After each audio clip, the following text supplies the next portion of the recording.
दोस्तों, यदि आप भारतीय स्टेट बैंक में क्लर्क के पदों पर काम करना चाहते हैं तो भारतीय स्टेट बैंक में नई भर्ती आ चुकी है जूनियर एसोसिएट, जिसे हम लोग क्लर्क के नाम से जानेंगे। इसका अभी ऑनलाइन आवेदन की प्रक्रिया आरंभ हो चुके हैं। इस वीडियो में मैं आपको पहले पूरी जानकारी बताऊंगा कि इस भर्ती का फॉर्म भरने के लिए आपकी क्या योग्यता होगी, आपकी उम्र सीमा क्या होगा, एप्लीकेशन फी कितने देने हैं, कब से कब तक अप्लाई प्रक्रिया कर सकते हैं। फिर इसी वीडियो में इस भर्ती का जो फॉर्म भरने की प्रक्रिया है साथियों, मैं दिखाने जा रहा हूं। भर्ती का ऑनलाइन आवेदन ऑलरेडी स्टार्ट है, आप देख पाएंगे। इसका ऑनलाइन आवेदन 7 अगस्त से स्टार्ट किए गए हैं और इसका लास्ट डेट 27 अगस्त तक रखे गए हैं। तो अगर आप फॉर्म को भरना चाहते हैं तो इस डेडलाइन तक फॉर्म आप भर सकते हैं। तो पहले समझिए कि भाई इस भर्ती के लिए क्या क्वालिफिकेशन है, कौन लोग अप्लाई कर सकते हैं, वो सारी चीजें समझिए। जैसे ये तो महत्वपूर्ण आपकी तिथियां है, उसको देख लीजिएगा। बाकी यहाँ पर बोला गया कि आवेदन शुल्क, जैसे कोई ओबीसी वाले कैंडिडेट है या कोई जनरल कैटेगरी से आते हैं तो वैसे बच्चों को 750 रुपये देने की जरूरत होगी। वही कोई SC ST या कोई दिव्यांग है तो इनको कोई भी आवेदन शुल्क देने की जरूरत नहीं है, निःशुल्क ये आपकी आवेदन रहने वाला है। वही बात है कि आपका इस भर्ती में फॉर्म भरने के लिए उम्र क्या होगा, तो बोला गया है कि आपका जो उम्र होगा कम से कम आप 20 वर्ष के होने चाहिए और अधिकतम 28 वर्ष का होगा। उम्र का जो गणना है 1/4/2026 के आधार पर किया जाएगा। और इसमें योग्यता की बात करें तो आप स्नातक पास होने चाहिए और स्नातक 1/4/2026 तक आप कंप्लीट कर लिए हैं तो फॉर्म को आप अप्लाई कर सकते हैं। भर्ती कितने नंबर ऑफ सीटों पर है, तो ये भर्ती 1538 पदों पर होने वाला है। बाकी ये भर्ती अगर आप देखना चाहें कि भाई किस कैटेगरी में कितनी है तो वो जानकारी भी देख पाएंगे। जैसे यहाँ पर आपको बताया गया है कि SC में ये भर्ती इतनी है, इसके अलावा जो है ST में इतना है। और बात करें BC में तो BC कैटेगरी में ये भर्ती जो है आपका 102 पदों पर होने वाला है। तो ये कैटेगरी वाइज भी जानकारी आपको मिल जाता है। बाकी अब आइए आगे का प्रोसेस में सिखाता हूं कि भाई इस भर्ती का फॉर्म आपको कैसे भरना है, ताकि फॉर्म भरने में किसी भी प्रकार की कोई समस्या या कोई मिस्टेक ना हो। SBI क्लर्क भर्ती का फॉर्म अगर आप भरना चाहते हैं ना साथियों, तो आपको अपने मोबाइल या लैपटॉप में गूगल ओपन करना है। गूगल में ऑनलाइन अपडेट STM लिखना है, ये वेबसाइट आएगा। हो सकता है आपका ब्राउजिंग चेक करे, थोड़ा सा वेट करिएगा। लेटेस्ट जॉब में ही SBI क्लर्क वैकेंसी का जो लिंक है आपको मिल जाएगा। मैंने आपको हर एक चीज़ समझा ही दिया है। अगर आप पूरी जानकारी देखना चाहते हैं तो यहाँ से भी देख सकते हैं। नीचे आएंगे ना इंपॉर्टेंट लिंक वाले सेक्शन में, डायरेक्ट ऑनलाइन अप्लाई का जो लिंक है आपको दिया गया है, आप इस पर क्लिक करेंगे। सारा डेडलाइन बताए गए हैं। यहीं पर एक ऑप्शन मिलता है click here for new registration, जिस पर आपको क्लिक करना है। अब यहाँ पर क्या है ना कि आपका जो भी नाम है अपना नाम लिखना है, जो कि फर्स्ट नेम है और मिडिल नेम यहाँ पर, लास्ट नेम यहाँ पर। जो भी जानकारी दे रहा है उससे दोबारा से आपको कंफर्म करने की भी ज़रूरत होगी। जैसे मान लीजिए मेरा नाम राहुल राज है, तो यहाँ पर फर्स्ट नेम में राहुल लिखूंगा, इसको कंफर्म करूंगा। और मिडिल नेम मेरा होता नहीं है, लास्ट नेम होगा तो मैं लास्ट नेम लिखूंगा। और नीचे में आपका जो पूरा नाम है ना यहाँ पर देखने को मिलता है। अब यहाँ पर आपको अपना मोबाइल नंबर देना है, मोबाइल नंबर को दोबारा से कंफर्म करना है। कोई अल्टरनेट नंबर है तो दीजिए, अन्यथा छोड़ सकते हैं। ईमेल आईडी देना है @ और डोमेन नेम में gmail.com आपको चुन लेना है। फिर ईमेल आईडी को कंफर्म करना है, जिसमें @gmail.com तक आपको लिखना होगा। फिर इस कैप्चा कोड को यहाँ पर फिल कर सेव एंड नेक्स्ट पर क्लिक करना है। उसके बाद इस प्रकार कंफर्मेशन पेज आता है कि आप एक बार देखें कि आपकी तमाम जानकारी सही है। सब कुछ सही है तो यहाँ से ओके वाले विकल्प पर क्लिक करें। अब आपका जो भी मोबाइल नंबर है ना उस पर OTP जनरेट करना होगा। सेंड OTP पर जब क्लिक करेंगे तो इससे पहले बोलेगा कैप्चा कोड फिल करिए। आपके नंबर पर जो OTP गया है OTP को फिल कर यहाँ से वेरीफाई करेंगे। इसी अनुसार अपने ईमेल पर भी OTP मंगवाएंगे, उसको यहाँ पर डालकर वेरीफाई करेंगे। दोनों वेरीफाई हो गया। नेक्स्ट वाले विकल्प पर आपको क्लिक करना है। अब यहाँ पर आपका रजिस्ट्रेशन नंबर, पासवर्ड भी जनरेट हो जाता है। नीचे आएंगे तो यहाँ पर एक जो फोटो है आपको अपलोड करना होगा और एक फोटो लाइव भी कैप्चर करना होता है। बाकी देखिए फोटो का गाइडलाइन आपको मिलता है। बोला गया कि इस प्रकार का फोटो जो है एक्सेप्ट आपका नहीं करे जाएंगे। वैलिड फोटो एग्जाम्पल के रूप में बताया गया है कि इस प्रकार का फोटो आपका एक्सेप्ट होगा जिसका बैकग्राउंड प्लेन होगा। कोशिश करें लाइट ग्रे बैकग्राउंड है तो और बढ़िया है। इसके अलावा जब भी आप फोटो क्लिक करते हैं तो आपके जो चेहरे है उस पर लाइटिंग अच्छी होनी चाहिए। कोई चश्मा उस्मा उपयोग आप नहीं करते हैं। और यहाँ पर कुछ टिप्स भी दिए गए हैं जिसको आप देख सकते हैं। अब बाकी यहाँ पर फोटो को अपलोड करने के लिए मैं यहाँ से ब्राउज वाले विकल्प पर क्लिक करूँगा। तो साइज का भी ध्यान रखिएगा, 20 से 50 KB के अंदर में ये फोटो आपका मांगा गया है। कई बार हमारा फोटो 1 MB से भी अधिक होता है, उसको हमें KB में बनाना होगा। तो इसके लिए गूगल में इमेज साइज डिक्रीज लिखेंगे तो ये PI7 का जो वेबसाइट है ना आपको मिलेगा। इसको ओपन कर कर अपना फोटो को यहाँ से सेलेक्ट करेंगे। अब इसको कितने KB में आपको रखना है वो KB बताकर यहाँ से रिड्यूस साइज पर क्लिक कीजिएगा। जैसे ही आप रिड्यूस पर क्लिक करेंगे ना, कुछ सेकंड वेट करेंगे तो ये साइज रिड्यूस हो गया। अब इसका जो भी नामकरण आप करना चाहते हैं वो कर कर यहाँ से इसको डाउनलोड करेंगे। ये डाउनलोड हो गया। अब उस फोटो को यहाँ से अपलोड करेंगे। यहाँ पर आपका फोटो देखने को मिल जाएगा। उसके बाद यहाँ पर क्या है ना कि आपको ये चीज़ है कि लाइव फोटो कैप्चर करने के लिए या तो आपके सिस्टम में कैमरा है तो उससे कर लीजिए, नहीं तो एक QR कोड दिए गए हैं, इस पर जब क्लिक करेंगे तो आपके फ़ोन में एक लिंक आएगा। उस लिंक पर जब आप क्लिक करेंगे ना तो ऑटोमेटिक ये जो है आगे रिडायरेक्ट करेगा, जहाँ पर कैप्चर फोटो का ऑप्शन मिलेगा, जिस पर क्लिक कर कर आप यहाँ से भी फोटो को कैप्चर कर लेंगे। अब जैसे ही फोटो कैप्चर होगा तो वहाँ पर एक ऑप्शन मिल जाएगा यूज फोटो का, जिस पर जब क्लिक करेंगे थोड़ा सा वेट करेंगे तो यहाँ पर आपका जो फोटो है ना देखने को मिल जाता है। आप सिंपली इस चेक बॉक्स पे भी टिक कर दीजिए, इस पर भी चेक बॉक्स पर टिक कर दीजिए। अब यहाँ पर सिग्नेचर अपलोड करना है। सिग्नेचर का भी गाइडलाइन आप इस पर जब क्लिक करेंगे तो देखने को मिल जाएगा। सिग्नेचर का गाइडलाइन क्या कहता है वो आपको समझना होगा। देखिए बोला गया है सिग्नेचर जो वाइट पेपर है ना उस पर ब्लैक इंक पेन से आपको कर कर जो है यहाँ पर अपलोड करने की ज़रूरत होगी। तो यहाँ पर सिग्नेचर को मैं अपलोड करता हूँ। इसका साइज भी आपको 20 KB मैक्सिमम है, मिनिमम 10 KB है, तो इसको ध्यान रखिएगा। फिर आपको इस चेक बॉक्स पर टिक कर देना है। नेक्स्ट वाले विकल्प पर आपको क्लिक करना है।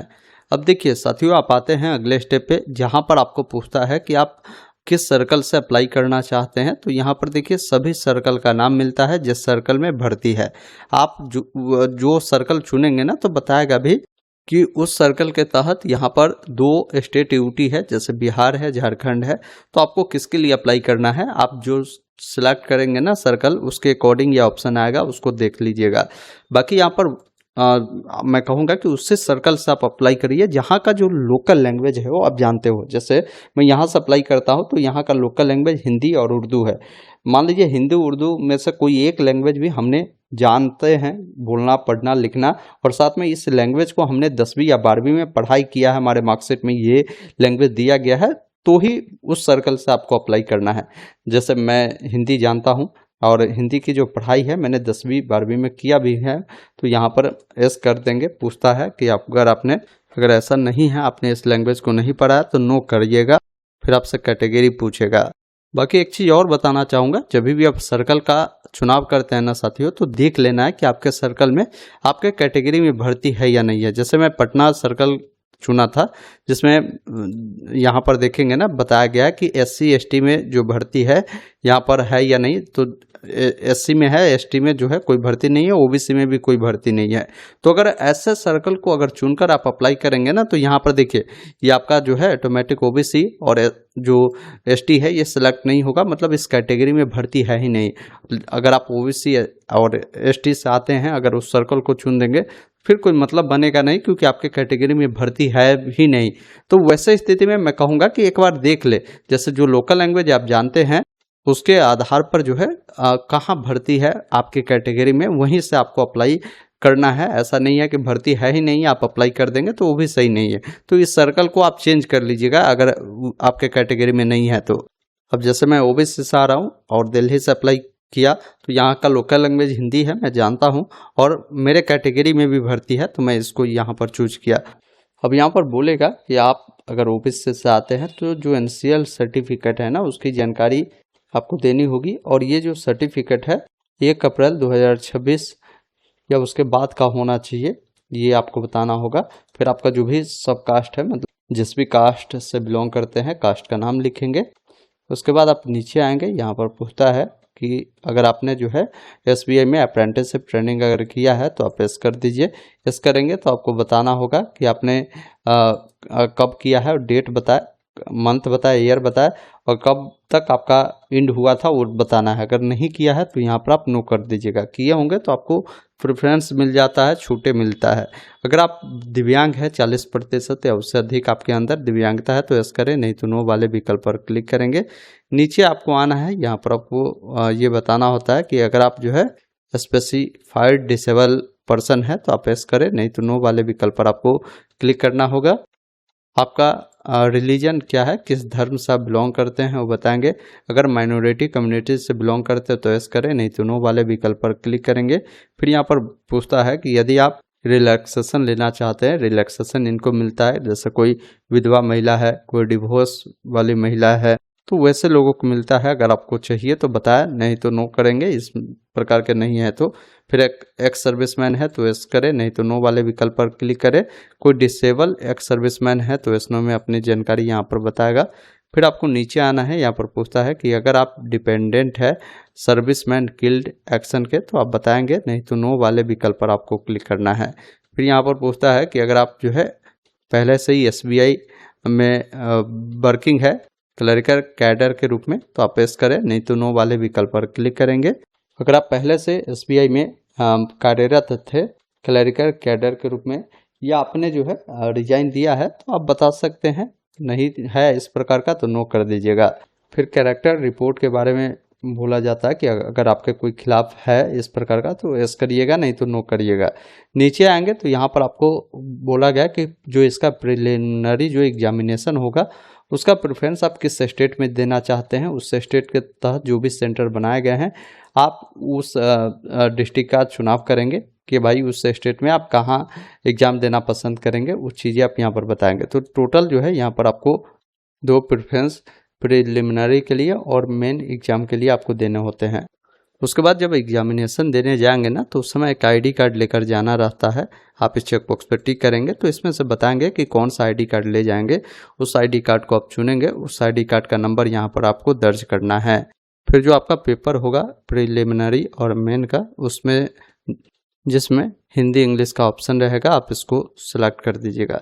नीचे आएंगे ना साथियों, आपका पर्सनल डिटेल में सबसे पहले जो भी डेट ऑफ बर्थ का डेट है, आपका जो भी मंथ है और जो भी ईयर है उसको चुनाव करेंगे।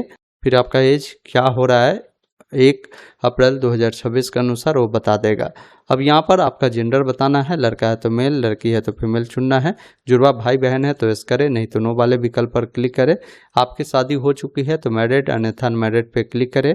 आपका जो भी आधार नंबर है वो यहाँ पर आप देंगे और आधार वेरिफिकेशन के लिए जो कंसेंट है आप दे रहे हैं यहाँ पर यस कर दीजिएगा।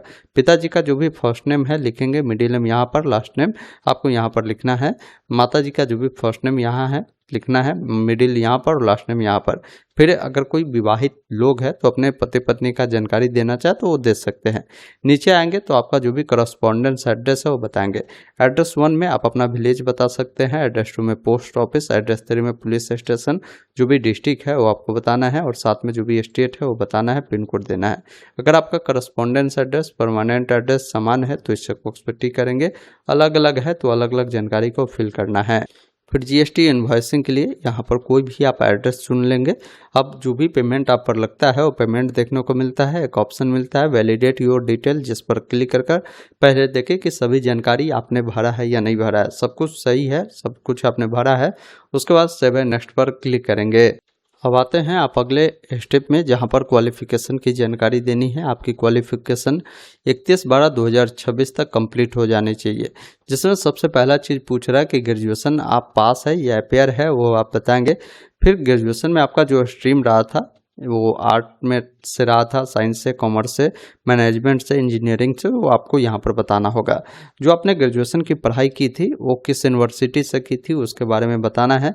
कब आपने उससे पास आउट किया था, जो भी साल होगा ना साल को चुनेंगे, जो महीना होगा उसको चुनना है, जो डेट होगा उसका चुनाव करेंगे। आपका परसेंटेज क्या था वो आपको बताना है।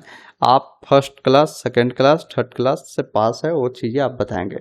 इसके बाद अगर आपने जो है कोई डुअल डिग्री इंटीग्रेटेड अगर कोर्स कोई किया है तो आप बता सकते हैं, नहीं है तो इस प्रकार तो इसको आप छोड़ सकते हैं। अगर आपने PG किया है वो बताएंगे। प्रोफेशनल कोई क्वालिफिकेशन है तो उसकी जानकारी आप दे सकते हैं।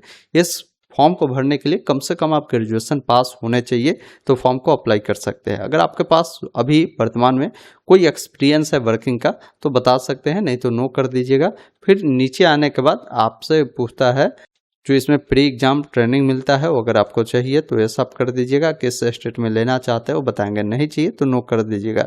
बाकी देखिए इसका जो सेंटर है ना आप बता सकते हैं कि कहाँ ये आपको चाहिए वो बता दीजिएगा। उसके बाद देखिए जो लोकल लैंग्वेज है, जैसे मेरे यहाँ मैं जो अप्लाई जहाँ से किया हूँ हिंदी है, तो हिंदी मैं पढ़ना जानता हूँ, लिखना जानता हूँ, बोलना जानता हूँ, तो इस प्रकार सब पे टिक करूँगा। अगर मान लीजिए पढ़ना नहीं जानते, लिखना नहीं जानते, तो ये बता सकते हैं। और भी लैंग्वेज अगर आप जानते हैं, जैसे मान लीजिए मैं इंग्लिश भी जानता हूँ, तो यहाँ पर इंग्लिश मैं पढ़ना भी जानता हूँ, लिखना भी जानता हूँ, लेकिन बोलना नहीं जानता हूँ, तो इस पर टिक नहीं करूँगा। फिर इसको यहाँ से वैलिडेट करेंगे और एक ऑप्शन मिलता है सेव एंड नेक्स्ट का, जिस पर क्लिक करेंगे।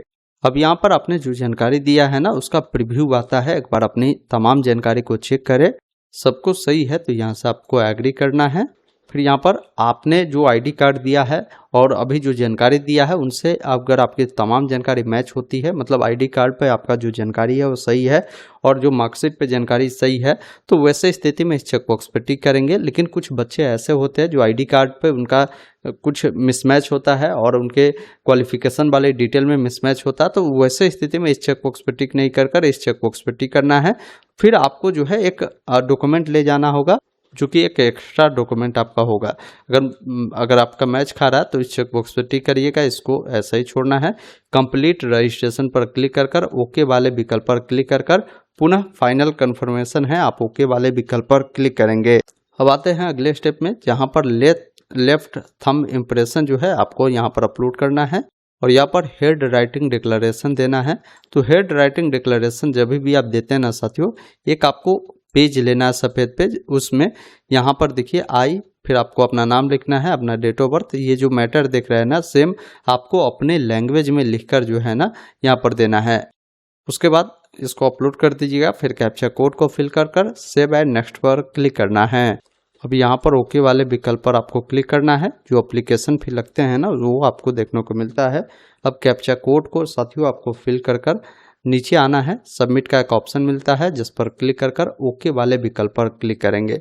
अब देखिए आपको रिडायरेक्ट करेगा पेमेंट वाले पेज पर। Payment debit card, credit card, net banking, UPI, जो भी माध्यम आपको सही लगे। जैसे यूपीआई में क्यूआर कोड के स्कैन कर करना चाहते हैं तो क्यूआर कोड को स्कैन कर पेमेंट प्रक्रिया को पूरा करेंगे। फिर इसका जो प्रिंट आउट मिलेगा ना, उसको निकाल कर अपने पास सुरक्षित रख लेना है। बाकी अगर आप इसमें सिलेक्शन पाना चाहते हैं ना साथियों, तो इसका देख लीजिए। जैसे प्रिलिमिनरी जो एग्ज़ाम होगा, ये आपका जो 100 मार्क्स के होने वाले हैं, जिसमें इन तमाम जो सब्जेक्ट है ना, इनसे प्रश्न आपके आने वाले हैं, जिसको आप बेहतरीन तैयारी करिए। फिर मेन एग्जाम में जो आपके प्रश्न आने वाले हैं इन टॉपिक से है, तो इन सब की तैयारी अभी से जोरों शोरों से आप शुरू करिए, ताकि आप इसमें सिलेक्ट हो पाए। दोस्तों अभी आपने देखा, मैंने आपको पूरी जानकारी बताया जो स्टेट बैंक में जो भर्ती निकाली गई है जूनियर एसोसिएट का, जिसे क्लर्क के नाम से हम लोग जानेंगे। इसका फॉर्म कैसे भरना है उसका सारा प्रोसेस मैंने दिखाया। उम्मीद करता हूँ आपने पूरी जानकारी समझा होगा। तो इस वीडियो को लाइक शेयर जरूर कर दीजिए। चैनल पे नए हैं तो सब्सक्राइब जरूर कर लीजिए इस प्रकार की लगातार अपडेट के लिए। धन्यवाद। जय हिंद।